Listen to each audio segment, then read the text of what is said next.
Hey there, welcome to day 283 of our annual challenge this year, the BU 365-day challenge to do one thing every day that improves us. Sharon Horne-Ellstrom here, and today we're talking about the care paradox. I'm going to share three types of paradoxes. I just found out there's three types of paradoxes, and this paradox, I'm going to give you an action item, something we can do today to improve us in a small way by understanding ourselves better. And this paradox, I took these paradoxes, I got a list of 20 paradoxes from the internet, and the gentleman who's named Mark something, I think, who compiled the list, he didn't create or make up any of these paradoxes, he just shared a list of them, has a different take on this one than I'm used to hearing. And I guess maybe this is just the less common version of it, but basically it says, the care paradox says, the less you care about other people, the less you care about yourself. And the reason I started looking into different type paradoxes, because I wondered if that is true, is the opposite of that true. Is it the more you care about other people, the more you care about yourself? The more you, I think, probably true. The more you care about other people and love other people and put good into the world, the more you love and care about yourself.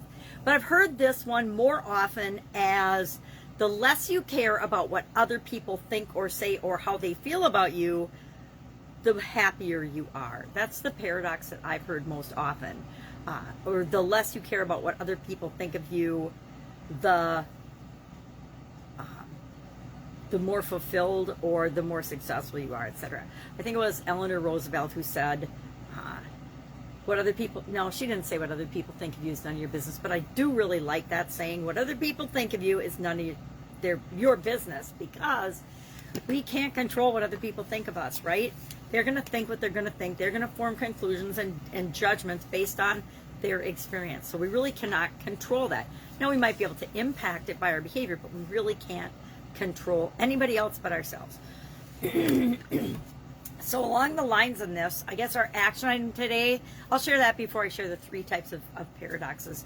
But our action item today is, let's go out and do something, each and every one of us. And I don't know what I'm going to do yet any more than you do, but let's go out and do something that shows, and by shows I mean proves to ourselves that we care about other people, that we love and care about other people.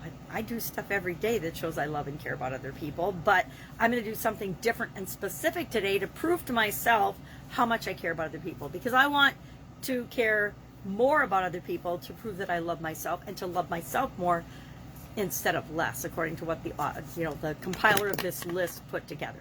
So what are three? So that's our action item today. Just go do something. Just do an act of kindness, right? Or find some way to show that you care about other people. And there's infinite possible ways that you can do that. Pick up the phone, call your mom. I just remembered, I'm going to call my mom today. I am terrible about using the phone and talking on the phone. So I'm going to call my mom, except for business. I don't have any problem doing it for business, but for personal stuff, and maybe it's because I have a sister that every time I call her, she says, well, what do you want? Because she says I only call her when I want something. And usually, sometimes I just want to talk to her. Anyway, I digress. So what are the three types of paradoxes? I always like to learn new things, and this is something I learned yesterday, so I like to share it. The first type, and I will probably not pronounce these right, is falsidical. I've never heard the word falsidical before. Falsidical. So maybe that's specific to paradoxes, but I thought it was an interesting new word. So falsidical means that the logic is based on a falsehood. That means that the logic of the particular paradox is based on something that's false or a lie. Kind of sounds like propaganda and manipulation to me. We don't have any of that going on in the world, do we?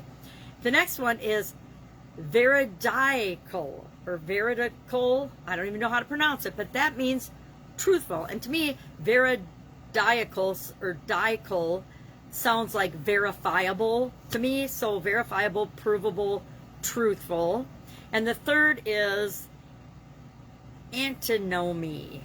Again, all these words are new to me. Antinomy, and I could guess what that means, but it means a contradiction, real or apparent, between two principles or conclusions, both of which seemingly justified. So I would say that is like the definition of most paradoxes. Sometimes they're contradictory statements that if you think about them, they seem absurd or untrue, but or crazy, but if you actually start thinking about them, they're actually often true for many of us. Maybe not for all human beings, but for many of us. So far, I think all of the ones we've talked about, and this is about our 10th one, 9th or 10th one. Maybe it's only our 8th one. Anyway, it is, so far I think they've all been pretty true for me.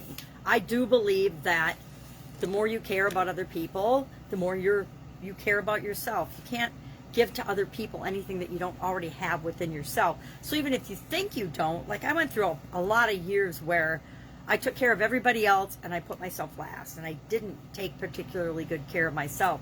And then I learned that if my bucket is empty and I have no energy, I have nothing to give to other people. So I learned that I needed to practice self-care and take care of myself as well as taking care of other people. I think that happens to a lot of us moms and grandmas. So today, the less you care about other people, the less you care about yourself. So today we're going to go about our day and find a way to show someone, any other someone, that we care about other people. And that will prove to ourselves that we do indeed care about other people, or the extent to which we care about other people. I always like to 1 through 10 rate myself on different things and ask myself different questions. So I will probably do that with this today too. I'll be like, all right, how much do I care about other people? On a scale of 1 to 10, 10 being I care about everybody, because, and I actually do, probably not a 10, but 8 or 9 for sure, because I want to see everybody create and get what they want. That's why I do this challenge. All right, if I can help you anyway, ask any questions. Ask if you know how to pronounce any of the 3 words that I meat axe today: falsidical, veridical, and antinomy, or however they're supposed to say them. Please message me, or voice message me, or Voxer me, so that I don't feel like such a goofball when I try to pronounce the words. Now, I guess I could have Googled how to pronounce these words, yet I didn't, because it didn't feel like a great use of my time, and I probably thought I could figure out the proper pronunciation. Not every day. All right, have an awesome day. I will be with you tomorrow. Bye.